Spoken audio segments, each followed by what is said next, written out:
रहीम अस्सलाम वालेकुम my dear students आज हमारा टॉपिक है matter and anti matter. Particle physics का बड़ा ही इंपॉर्टेंट टॉपिक्स में से एक टॉपिक है कि मैटर क्या होते हैं, एंटी मैटर क्या होते हैं। इससे पहले कि मैं आपको इस टॉपिक के पास ले चलूं, मैं आपको सर पॉल डायरेक के हवाले से एक इंपॉर्टेंट इंफॉर्मेशन लाजमी दूंगा।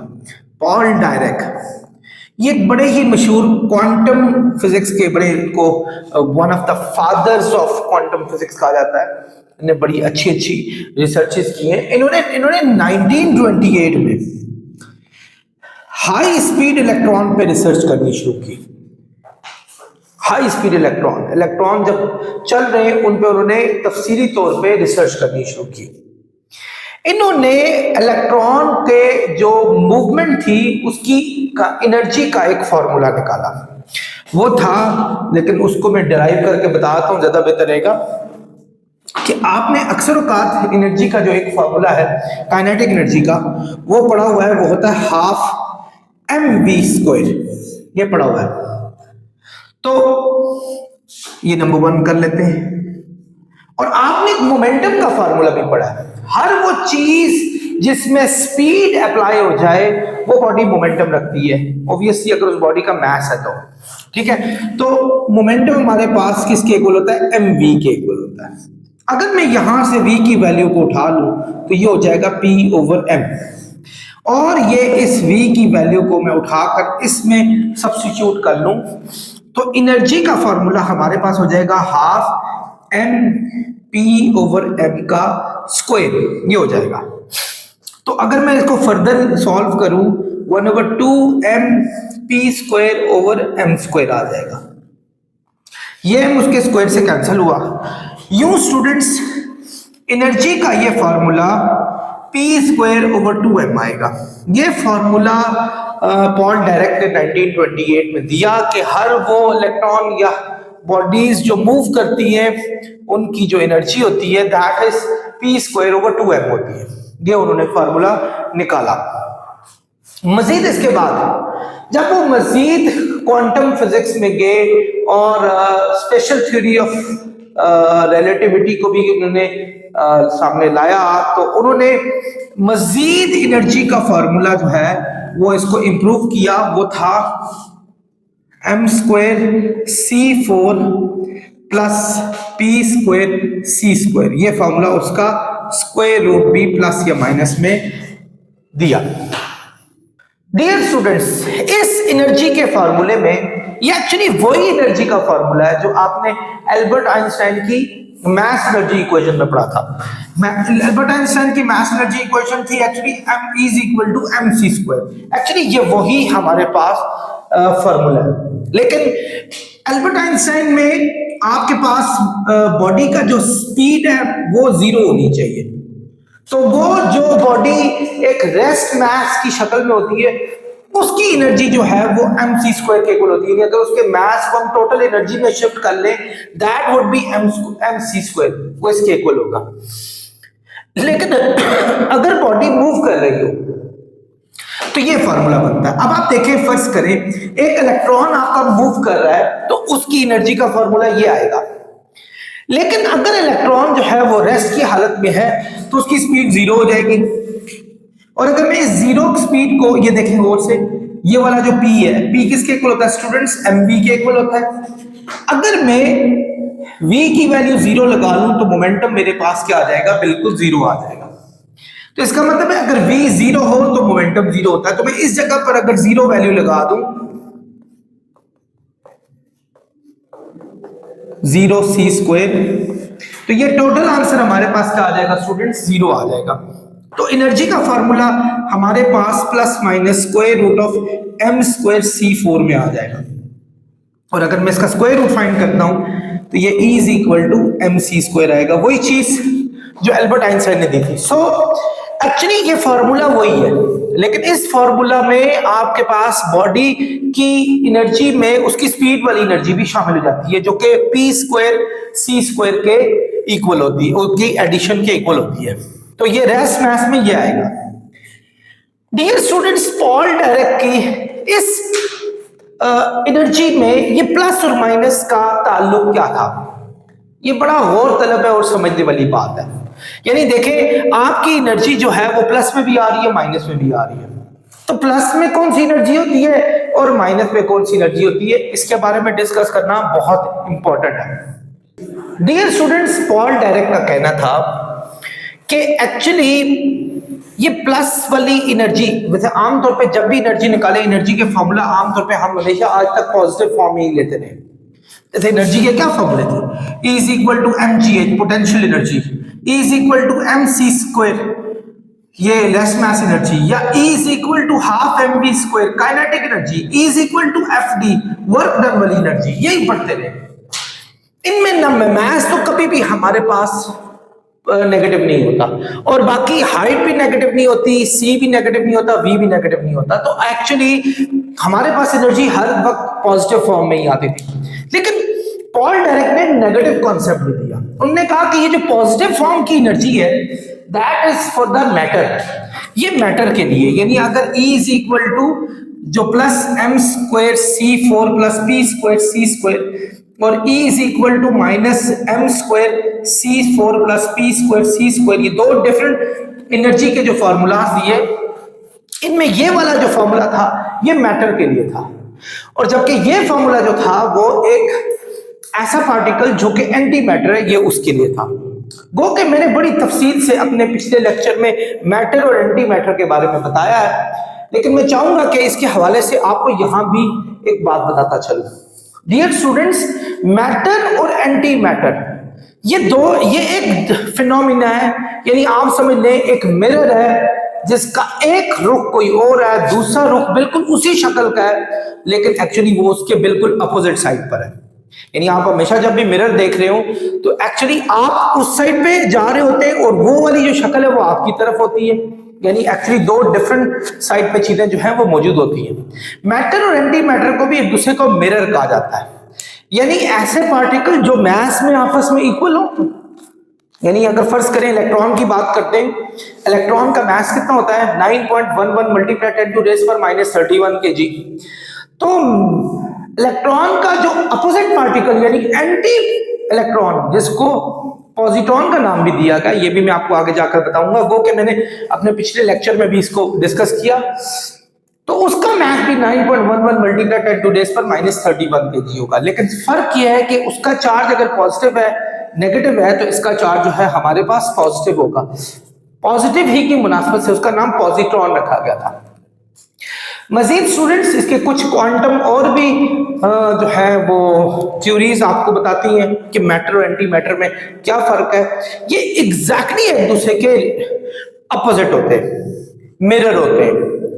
ये एक ही जैसे पार्टिकल हैं, मतलब वेट मास में एक जैसे हैं, लेकिन चार्जेस में ये थोड़े से नहीं, अपोजिट होते हैं हमारे पास कंप्लीटली।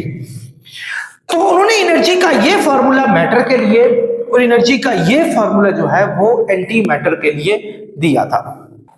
पॉल डायरेक्ट की स्टूडेंट्स ये थ्योरी काम की, और जेम्स एंडरसन ने, ये बड़े मशहूर, ये कोई क्रिकेटर नहीं है, मतलब आप इनको क्रिकेटर समझे, एक बड़े मशहूर क्रिकेटर भी हैं जेम्स एंडरसन, इंग्लैंड के क्रिकेटर। इन्होंने 1932 में एक चीज देखी, वो तमाम कॉस्मिक रेज जो आउटर स्पेस से जमीन में दाखिल हो रही थी, इन्होंने उसमें कुछ ऐसे पार्टिकल देखे जो कि साइज में बिल्कुल इलेक्ट्रॉन जितने थे। यानी इनने देखा कि आउटर स्पेस से जो जमीन में दाखिल होने वाले पार्टिकल्स हैं वो बिल्कुल उसी साइज के जैसे इलेक्ट्रॉन है, लेकिन चार्ज में डिफरेंट है। और उनको जब मजीद उन्होंने रिसर्च की तो पता चला कि वो एग्जैक्टली इलेक्ट्रॉन के अपोजिट है हमारे पास। यानी उनका मास भी हमारे पास 9.11 मल्टीप्लाई 10 टू रेज़ पर -31 kg है, और चार्ज भी इतना ही है, 1.6 मल्टीप्लाई 10 टू रेज़ पर -19 कूलम। याद रखिएगा, इलेक्ट्रॉन के भी चार्जेस यही है और मास यही है, लेकिन इलेक्ट्रॉन में नेगेटिव चार्ज होता है, जबकि पॉजिट्रॉन, जिसको जेम्स एंडरसन ने डिस्कवर किया था, उन पे पॉजिटिव चार्ज है। तो बाद में उनके पॉजिटिव चार्ज की मुनासबत से उसका नाम पॉजिट्रॉन रखा गया। तो उसके बाद फिर एंटी मैटर पे बहुत सारी जो है वो इंफॉर्मेशन आनी शुरू हुई और इसको मजीद जब रिसर्च किया गया तो पता चला कि दुनिया में बहुत सारी चीजों के एंटी मैटर भी मौजूद होते हैं। ठीक है, जैसे उसी वक्त प्रोटॉन का भी एंटी प्रोटॉन डिस्कवर हो गया, न्यूट्रॉन का एंटी न्यूट्रॉन डिस्कवर हो गया। मैं चाहूंगा कि एक चार्ट बना के आपको थोड़ा सा उसके हवाले से बताऊं। डियर स्टूडेंट्स, आप ये देखें, ये एक चार्ट है जिसमें मैंने प्रॉपर्टी लिख दी है। जैसे इलेक्ट्रॉन है, उसका मैस मेगा इलेक्ट्रॉन वोल्ट पर सी स्क्वायर में भी है। ये मैं समझाता हूं ये क्या है। आप देखें, ये दो एक दूसरे के एंटी पार्टिकल्स हैं, ये दो एक दूसरे के एंटी पार्टिकल्स हैं, ये दो एक दूसरे के एंटी पार्टिकल्स हैं। जरा समझने की कोशिश करें। देखिए, दोनों का मैस एक ही जैसा है, जबकि यहां दोनों का मैस एक जैसा और यहां भी दोनों का मैस एक जैसा है। 1.675 मल्टीप्लाई 10 टू रेज़ पर -27 kg। और अगर हम उसको एक मैस फाइंड करने का एक मेथड और भी होता है, E is equal to mc square, जिसमें mass is equal to E over c square होता है। यानी अगर c स्क्वायर को वहां फेंक दिया जाए, इसका ये मेथड भी स्टूडेंट्स है, याद रखिएगा। इस फर्ज करें, मैं एक बता देता हूँ कि फाइंड कैसे किया जाता है। फर्ज करें अगर आपने इलेक्ट्रॉन का फाइंड करना है, ये इलेक्ट्रॉन है हमारे पास, इसका ये मेगा इलेक्ट्रॉन वोल्ट पर c स्क्वायर में फाइंड करना है, तो इसका क्या मेथड होगा students? E is equal to mc square है, ये याद रखिएगा। m कितना है हमारे पास? 9.11। ये देखिए, मल्टीप्लाई 10 टू रेज़ पर -31 kg और c 3 मल्टीप्लाई 10 टू रेज़ पर 8 के स्क्वायर से अगर हम मल्टीप्लाई कर ले तो हमारे पास जो आंसर आएगा वो जाउल में आएगा। और हम जब उसको डिवाइड कर लेंगे 1.6 मल्टीप्लाई 10 टू रेज़ पर -19 कूलम से, तो अब जो हमारा आंसर आएगा स्टूडेंट्स, वो इलेक्ट्रॉन वोल्ट में आएगा। और आप करके देखें स्टूडेंट्स, आपको पता चलेगा। मैं कैलकुलेटर यूज करके करता हूं जी स्टूडेंट्स, तो ये आ जाएगा 0.51 मल्टीप्लाई 10 की पावर 6 इलेक्ट्रॉन वोल्ट आ जाएगा। ठीक है, ये एनर्जी एक इलेक्ट्रॉन में, याद रखिएगा स्टूडेंट्स, एक इलेक्ट्रॉन की जो रेस्ट मैस एनर्जी होती है, यानी अगर हम मैस को एनर्जी में शिफ्ट कर लें तो वो 0.51 मल्टीप्लाई 10 टू रेज़ पर 6 इलेक्ट्रॉन वोल्ट होती है। इलेक्ट्रॉन वोल्ट की बात कर रहा हूं, ठीक है।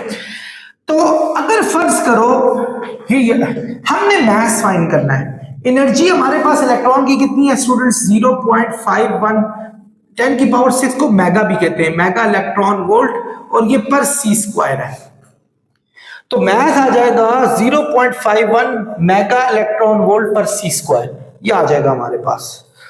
इसी तरह पॉजिट्रॉन का भी यही होगा।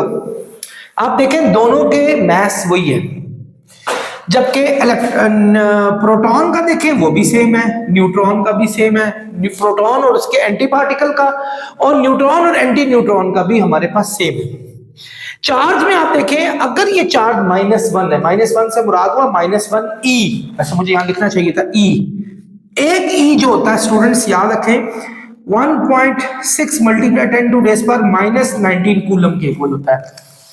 तो इलेक्ट्रॉन पे अगर -1 E का चार्ज है, तो पॉजिट्रॉन पे यही चार्ज जो है +1 E का, यानी आपने दोनों के अपोजिट कर दिए चार्जेस एंटी पार्टिकल और पार्टिकल के डिफरेंट होते हैं, अपोजिट होते हैं।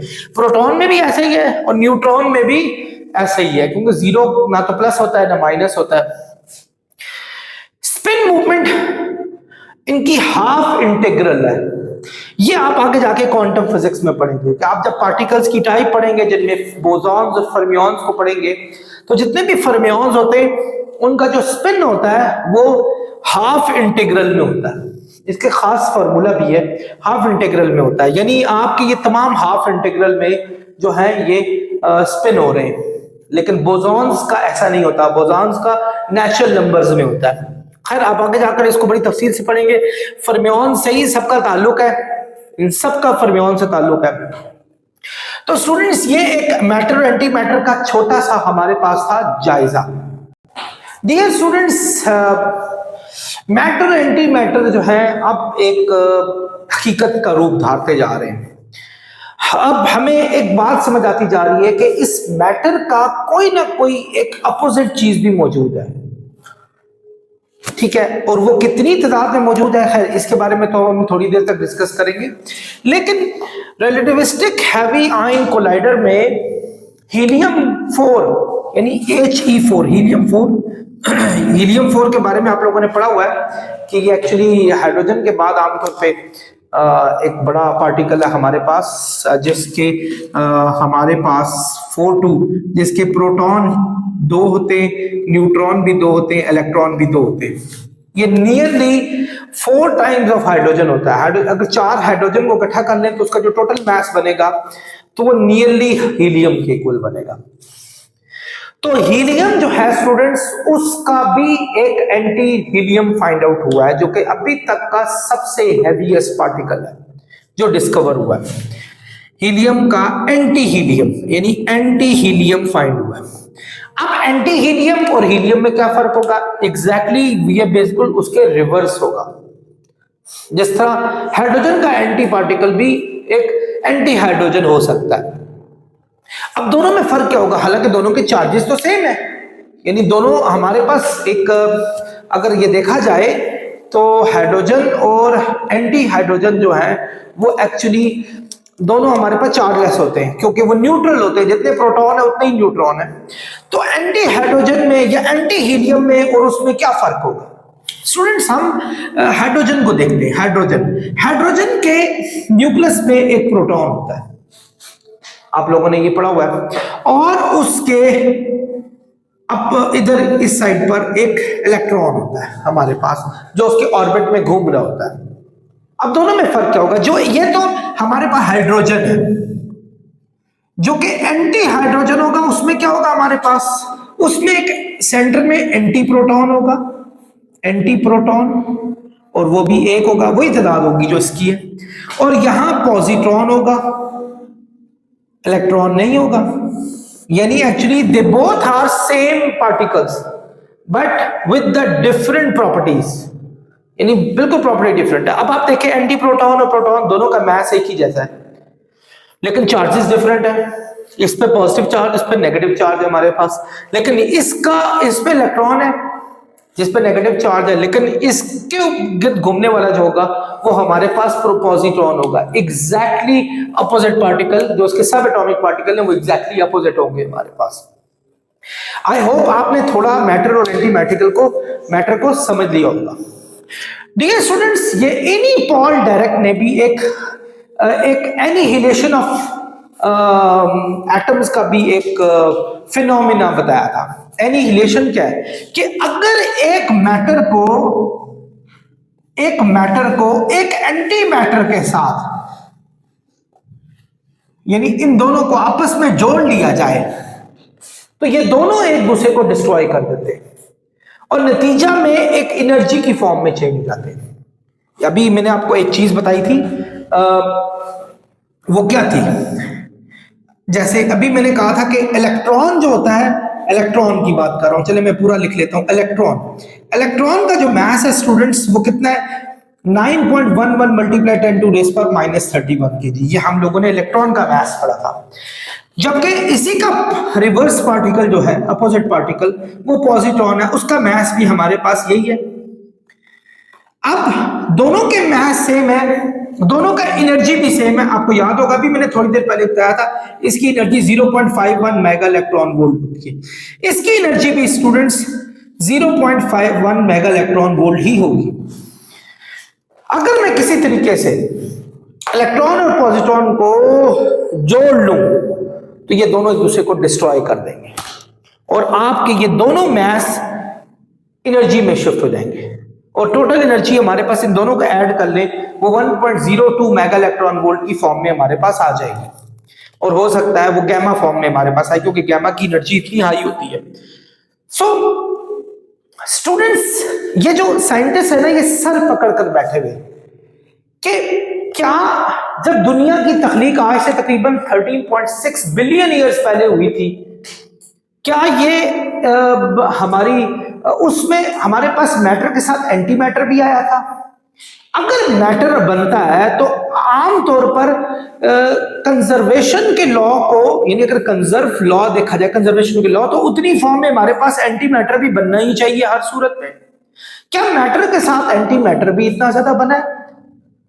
अभी तक इसका क्लू कुछ भी नहीं मिला, लेकिन साइंटिस्ट ये बात भी सोचते हैं अगर मैटर और एंटी मैटर बराबर फॉर्म में हमारे पास मौजूद होते तो ये दोनों दोबारा एक दूसरे के साथ मिलकर एक दूसरे को खत्म कर देते और हमारी पूरी यूनिवर्स एम्प्टी हो जाती और वो गैमा रे या डिफरेंट किस्म की एनर्जी की फॉर्म में जो है वो यहां घूम फिर रहे होते।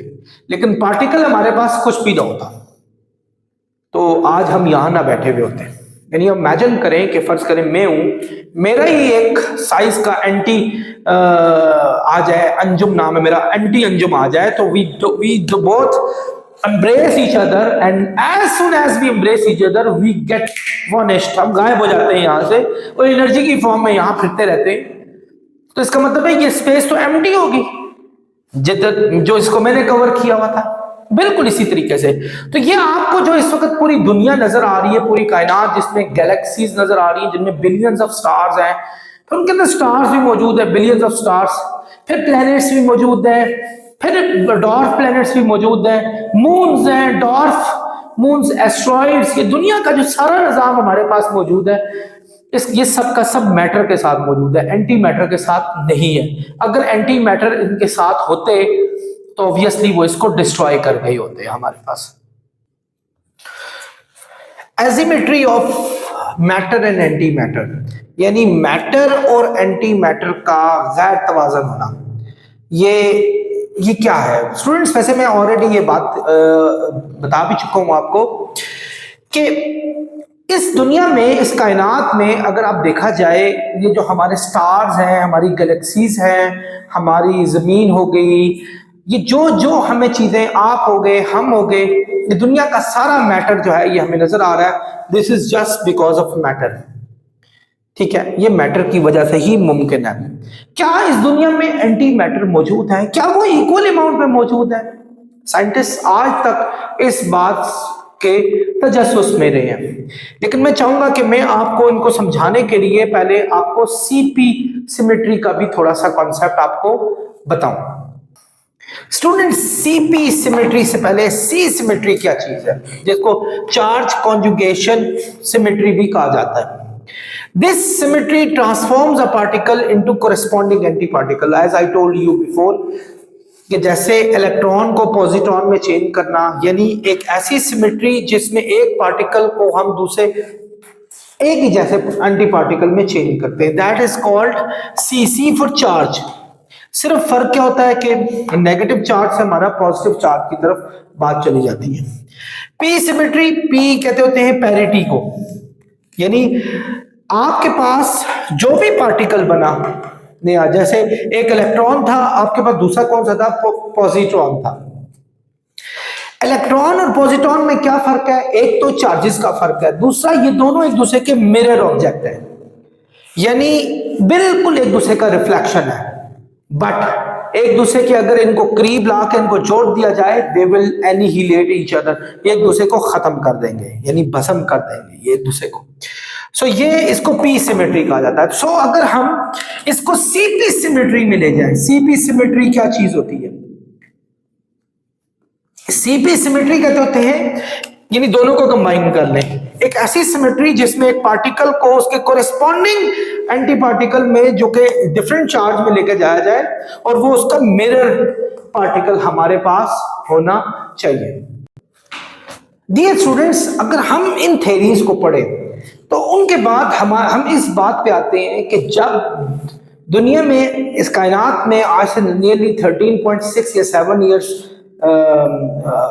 बिलियन ईयर्स पहले जब बिग बैंग हुआ था, तो उसमें पार्टिकल और एंटी पार्टिकल की इक्वल अमाउंट प्रोड्यूस होनी चाहिए थी, और वो चूंकि दोनों एक दूसरे के मिरर थे और उनका, मैंने आपको बताया कि when they are brought to each other, जब उनको करीब लाया जाए, दे डिस्ट्रॉय ईच अदर, वो एक दूसरे को खत्म कर देते हैं और आपके पास एनर्जी की फॉर्म में चीजें मौजूद होती हैं। तो अगर ऐसा होता तो आपके पास पूरी दुनिया में पैदा होने वाला जितना मैटर है और उतनी अमाउंट में अगर एंटी मैटर पैदा होता तो वो एक दूसरे को खत्म कर देते और हमारे पास नतीजे में क्या बचता?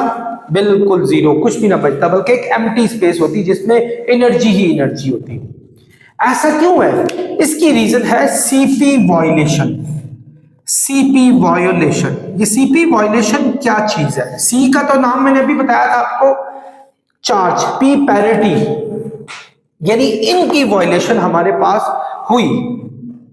स्टूडेंट्स, सीपी वायोलेशन क्या चीज है? It is a phenomena where the same decay process has a different probability for a particle than for an anti particle.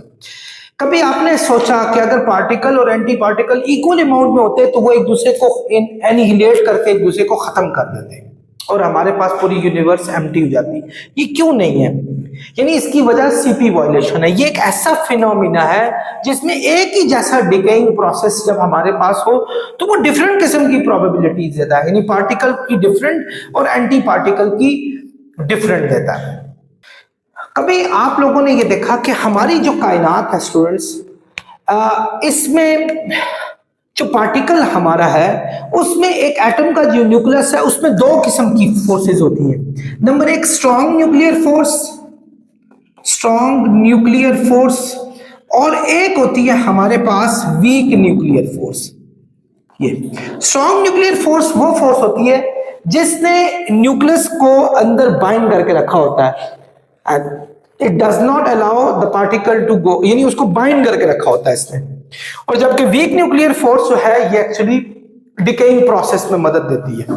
तो एक्चुअली ये समझा जा रहा है कि जितना भी मैटर हमारे पास मौजूद है, weak nuclear force, strong nuclear force की मदद से मैटर से मजीद मैटर आपके प्रोड्यूस होने शुरू हुए, और वो जितने मजीद मैटर प्रोड्यूस होते जा रहे हैं वो मतलब वीक न्यूक्लियर फोर्स की वजह से जब डिकेइंग प्रोसेस हमारे पास होती है, यानी आप ये समझ लें कि जब हमारे पास एक मैटर में से दूसरा मैटर हमारे पास निकलना शुरू होता है उसके न्यूक्लियर प्रोसेस में से, तो वो एक ऐसा मैटर हमारे पास होता है जो एक्चुअली सीपी वायोलेशन में मददगार साबित होता है। और इसीलिए मैटर हमारी पूरी कायनात में जो है वो एंटी मैटर के मुकाबले में बहुत ज्यादा बढ़ता जा रहा है। लेकिन बहरहाल अभी इस पे भी मजीद सर्च हो रही है। तो this is what the matter and anti matters are. I hope students आप लोगों ने इस लेक्चर को अच्छे तरीके से समझा होगा। तो नेक्स्ट लेक्चर तक आपसे खुदा हाफिज़।